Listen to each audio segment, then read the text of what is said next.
Hey guys, how you doing? Pa here back with another review. Today I will be reviewing the Asics Gel Megaspeed. And this is quite an interesting trainer. I picked this up for about €100, which is €60 below their normal retail price. If you want a pair for yourself, I suggest you should act fast because they are simply flying off the website at the moment, and for good reason. I think this is very solid. I've had a chance to use this in, for the situation they were intended for, which is short and quick running. So yeah, if you're looking for a trainer that is going to get 5K runs done well and done quickly, I certainly think that this is a good option. And I'll explain why as I get into the review. So starting off with the midsole, what do you get? So you get this layer of FF Blast foam, which is a staple, has been a staple of the Asics lineup over the past few years. It's decently soft. It is more on the responsive side rather than simply being a kind of a soft, kind of foamy ride when making impact with the ground. It's not going to feel anything like an Ultra Boost or anything like that.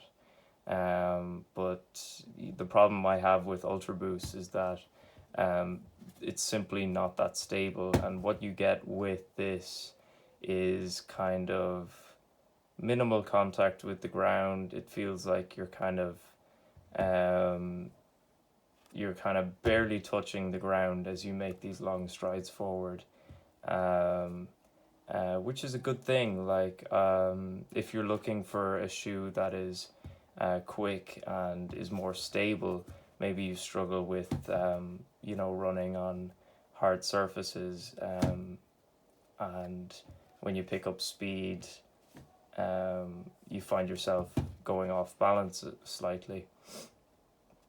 And I think this shoe is a good is definitely a good option to counteract that with this layer of FF Blast foam. I think the coloring is very nice on the midsole.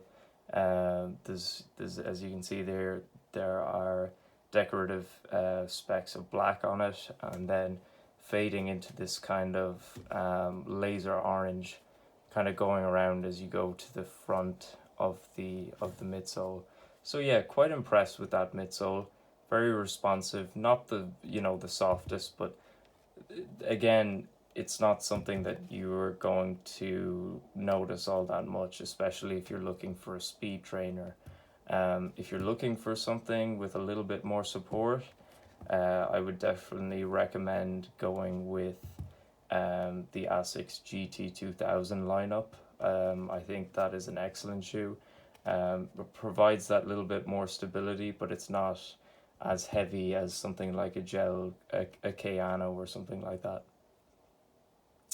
And in addition, the sole on this is quite interesting because you actually get a partial carbon plate construction underneath some of the rubber elements on this midsole, which is quite impressive. I think it's probably more of a gimmick more than anything else. But I definitely do like carbon fiber when it's incorporated on shoes for technology. It does have the effect of lessening the weight in many ways. And I don't know really if I noticed all that much, feeling less weight on the forefoot, which is supposedly what this is intended for. I didn't notice too much. Um, but nevertheless, I think it's kind of a cool feature, for a shoe that you're able to pick up for about €100. I think that is very interesting, and I am quite impressed with that. And additionally, the rubber elements, they do look quite grippy when you see them here. but unfortunately they don't have the best grip. I will say that. I was recently out on a run, and I tried these out in some wet conditions on a road that I live nearby, and it wasn't unstable or anything or slippy, but I definitely was noticing that I wasn't, gripping the ground with something um, like a gel Kayano or something like that, something that really digs into the ground and has no issues with stability. But yeah, it's not a bad sole by any means, and I do like that carbon fiber idea.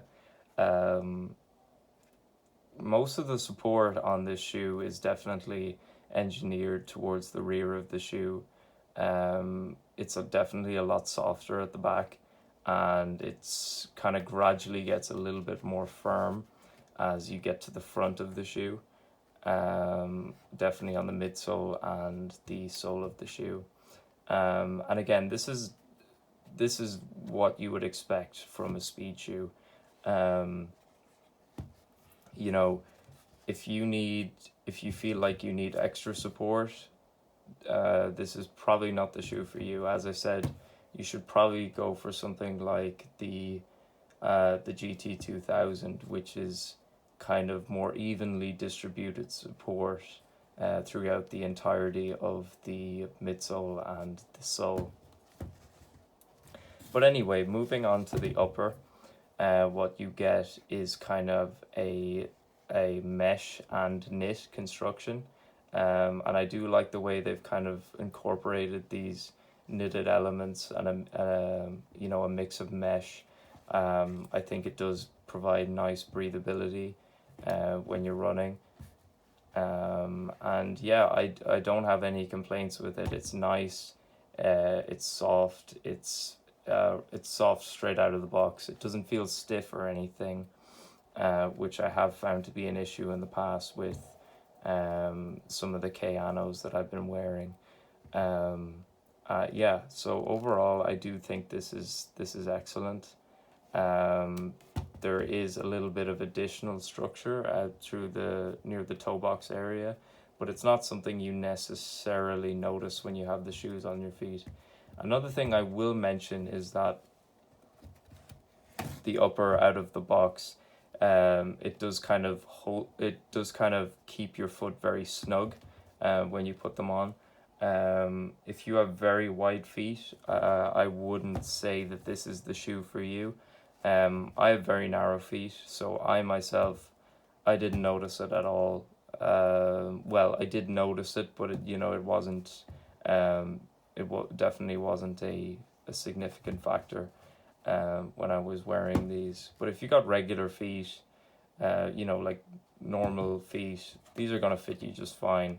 But if you have wide feet, I would say that out of the box, it will feel a little bit uncomfortable, and I feel like they will fit all after a good bit of break-in time, but realistically, if you've got wide feet, you'd want to be going for something more along the lines of a Kayano, like I said earlier. I feel like I can't stop mentioning the Kayano, but it's such a staple of the Asics lineup. Moving toward the heel, you've got this heel tab with Magicspeed on it, which I think it looks really cool. You've got elements of white and you've got black and orange in there. I think the colorway overall looks very good. But yeah, nice looking heel tab, nicely stitched on. And at the heel you've got this internal plastic heel counter, which just adds this little bit of support throughout the back of the shoe. Like I mentioned before, most of the support is engineered for the back of the shoe, so it's gonna protect you a little bit better when you're pushing off from the front. And connected kind of to the heel is this kind of knitted kind of sock-like construction around the kind of the around the heel and toward the laces. It's I think it's more of a cosmetic feature rather than anything that's going to provide performance benefits or something like that. Similar to what Nike have done with their React line, their React models. It seems like most brands these days are kind of looking for that kind of sock-like look. Um, yeah, to give that kind of Flyknit impression. The knit, I will admit, does not feel the most premium, but again, it's a design element. It's nothing too fancy. Moving on to the lacing system, you've got a traditional lacing system, nothing too crazy. The laces, I have to say, I'm not a huge fan of. As I said, I've reviewed in the past the Nike Zoom Fly Kakiso, the blue ones, and these laces, I have to say, are quite similar.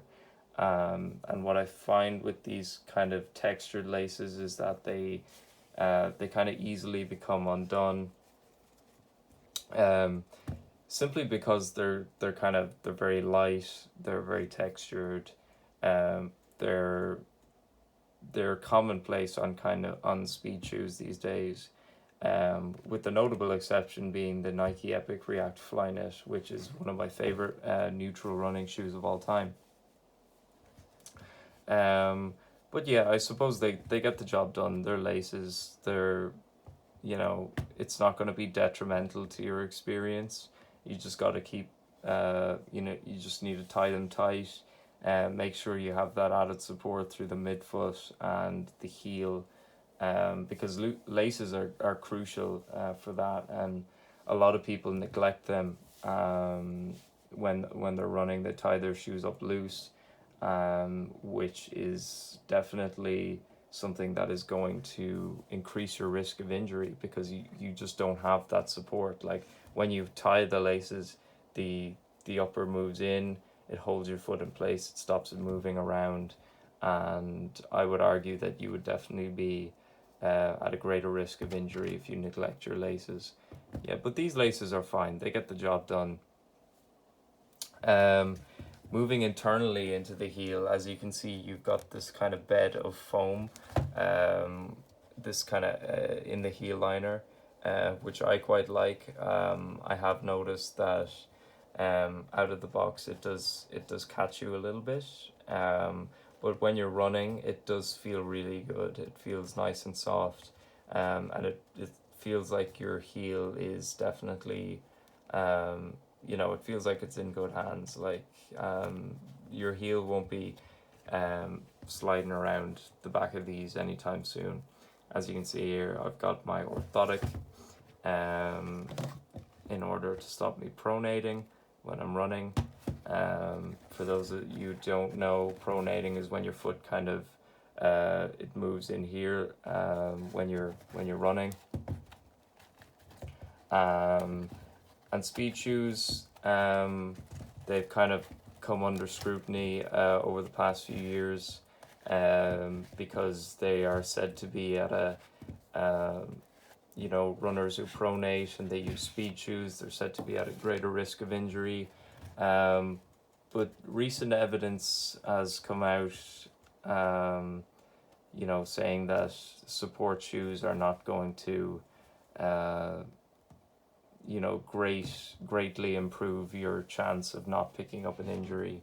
It is a myth, in my opinion. There is no scientific evidence to say that wearing a neutral shoe or a speed shoe with less support is going to increase your risk of injury. It is just a marketing gimmick, in my opinion, which Asics themselves are guilty of with stability shoes like the Kayano lineup. I know recently I've been running in gel Kayano 26s, and the it's just a prime example of when a shoe has way too much support. It's got this kind of plastic kind of insert, like that's kind of glued throughout the entirety of the sole, and it just restricts your natural gait. But I would definitely prefer something like this. I think this is excellent from Asics. If I had to compare it to something, I think it would probably be the Nike Free Run Knit. If you've ever had a pair of those, excellent shoe. It just feels, when you're running, it just feels very fluid, very natural, very barefoot sensation. It feels like you're running in a pair of socks, honestly. Obviously without hurting yourself.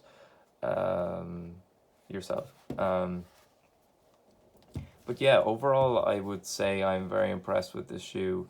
I absolutely love the way it looks. I love the colorway. It's very comfortable. It's perfect out of the box. Very lightweight. Everything that I would say a runner, a sub 5K runner, or 5K to 10K onwards. I think this is ideal. Like, if you're looking for something that's reliable, something that's going to feel quick on your feet, I think this is definitely a good option to go for. So yeah, that would conclude my review today. I know it's not exactly engineered into going into great detail about the technology, mainly because I'm relatively new to this style of shoe. But a lot of the basic elements, they are noticeable, and I do recognize them. But yeah, thank you for watching, and I will see you guys in the next one.